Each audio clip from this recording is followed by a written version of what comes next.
नमस्कार जय हिंद साथियों।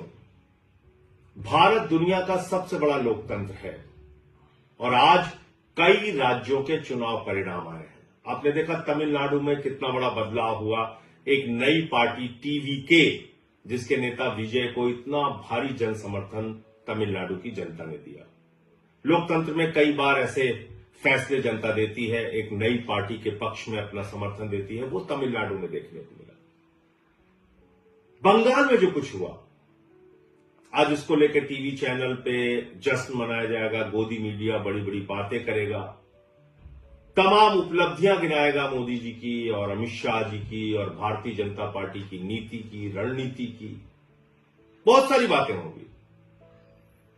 लेकिन क्या यह वास्तव में लोकतंत्र की जीत है? क्या यह जनता के फैसले की जीत है?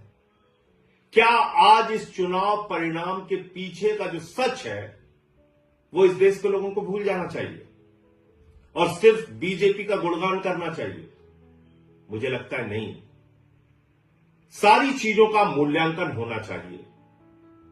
किस तरह से बंगाल के चुनाव को चुनाव आयोग ने प्रभावित किया, किस तरीके से एसआईआर के जरिए जनता के वोट को लूटा गया। आज पता यह चल रहा है कि 3 से 4 लाख वोटों का अंतर है बीजेपी और टीएमसी के बीच में। यह पता चल रहा है कि 2% वोटों का अंतर है टीएमसी और बीजेपी के बीच में। हो सकता है उससे भी ज्यादा हो जाए, 2-4% हो जाए अंतिम परिणाम आने तक। लेकिन क्या यह 2-4% का जो डिफरेंस है यह सही है? यह वास्तव में बीजेपी का चुनाव जीतने का आधार है? क्या सचमुच में इस अंतर के साथ बीजेपी चुनाव जीत सकती थी? नहीं। 3 से 4 लाख वोट का अंतर है, लेकिन 27 लाख वोट लोगों को डालने नहीं दिए गए। और इस काम में माननीय सर्वोच्च न्यायालय का भी फैसला आने में विलंब हुआ और सर्वोच्च न्यायालय का फैसला तो सब लोग सुन के हैरान थे कि अगली बार वोट दे देना।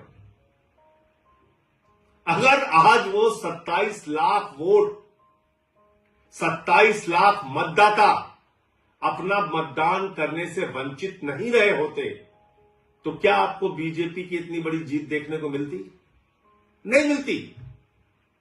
एक अलग तरह का परिणाम आज इस देश के सामने होता। और आज जो बीजेपी जश्न मनाने का काम करेगी, गोदी मीडिया जश्न मनाने का काम करेगी, ज्ञानेश कुमार जश्न मनाने का काम करेंगे, वो नहीं हो पाता। लेकिन दुर्भाग्य से एसआईआर के जरिए लाखों मतदाता, 27 लाख मतदाताओं को वोट के अधिकार से वंचित कर दिया गया। तो ये जो बंगाल की जीत है भारतीय जनता पार्टी की, दरअसल ये लूट तंत्र की जीत है, लोकतंत्र की जीत नहीं है। कितनी गंदी भाषा का प्रयोग किया गया चुनाव में, प्रधानमंत्री के द्वारा, गृह मंत्री के द्वारा, बीजेपी के नेताओं के द्वारा। चलिए वो चुनाव का एक पक्ष है। किस तरह से वहां पे केंद्रीय सुरक्षा बलों का इस्तेमाल किया गया, लगभग 2.5 लाख सुरक्षा बलों का वहां पर इन्फोर्समेंट किया गया, डिप्लॉयमेंट किया गया।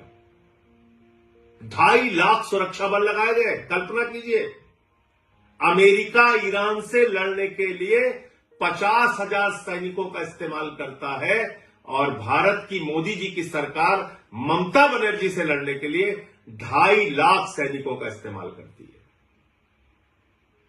इतनी बड़ी दुश्मनी यह निभाई जा रही है। फिर इस चुनाव में यह भी प्रश्न उठता है कि किस तरह से विपक्ष के जो नेता थे, कांग्रेस पार्टी जो थी, राहुल गांधी जो थे, वो जाके वहां पे ममता बनर्जी को ही टारगेट कर रहे थे। 3 से 4% वोट उन लोगों ने भी काटा। वो एक अलग प्रकार का सवाल है। लेकिन इसमें आज टीएमसी की हार हो गई, ममता बनर्जी की हार हो गई और लोकतंत्र की जीत हो गई, ऐसा नहीं है। सच्चाई को छिपाया नहीं जा सकता।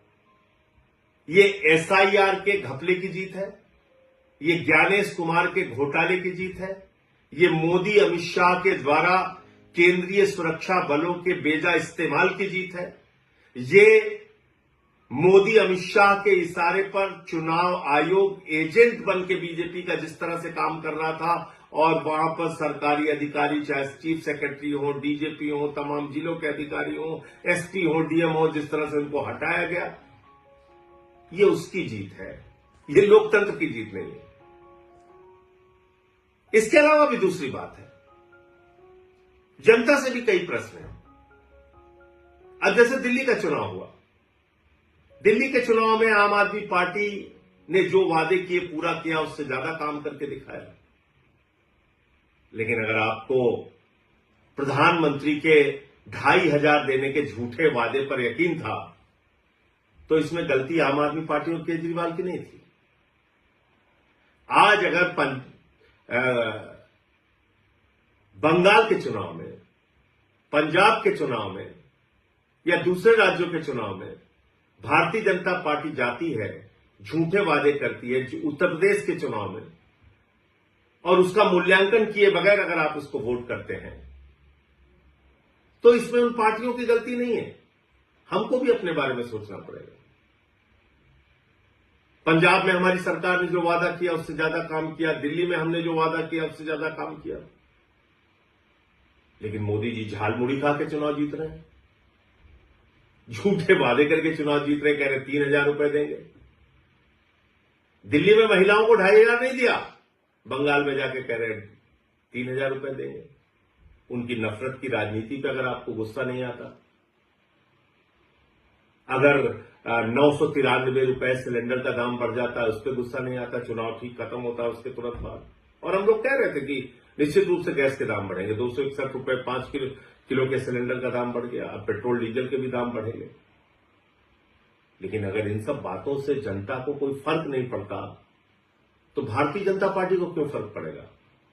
मोदी अमित शाह को क्यों फर्क पड़ेगा? वो तो अपना ये लूट तंत्र का खेल चलाएंगे और जैसे चाहेंगे देश में महंगाई बढ़ाएंगे, जैसे चाहेंगे पूंजीपतियों को बढ़ावा देंगे, जैसे चाहेंगे सरकारी तंत्र का दुरुपयोग करेंगे, जो उन्होंने बंगाल में किया। ईडी का दुरुपयोग किया, सीबीआई का दुरुपयोग किया, चुनाव आयोग का दुरुपयोग किया, हजारों करोड़ रुपए पानी की तरह बहाए, अधिकारियों की ट्रांसफर पोस्टिंग सस्पेंशन किया, 2.5 लाख वहां पे केंद्रीय सुरक्षा बल लगाए, चुनाव का माहौल बिगाड़ा, जो कुछ भी वो कर सकते थे उन्होंने किया, और बंगाल में बीजेपी आज चुनाव जीत गई। लेकिन याद रखिएगा, उड़ीसा की हालत अभी आपने देखा होगा, जीतू मुंडा की तस्वीर देखी होगी, किस तरह से वो अपने बहन के कंकाल को अपने कंधे पे लेके डबल इंजन की सरकार में बैंक जाते हैं 20,000 रुपए पाने के लिए। बंगाल में भी अभी आ गए। जो नफरत की राजनीति पूरे देश में बीजेपी कर रही है, अब उसकी शुरुआत बंगाल में भी होगी। बिहार में भी इन्होंने नीतीश कुमार जी को हटा दिया, वहां सम्राट चौधरी आ गए, वहां भी अब वही सब खेल होगा। इन सब के पीछे आपके मुद्दे कहां हैं? देश कहां खड़ा है?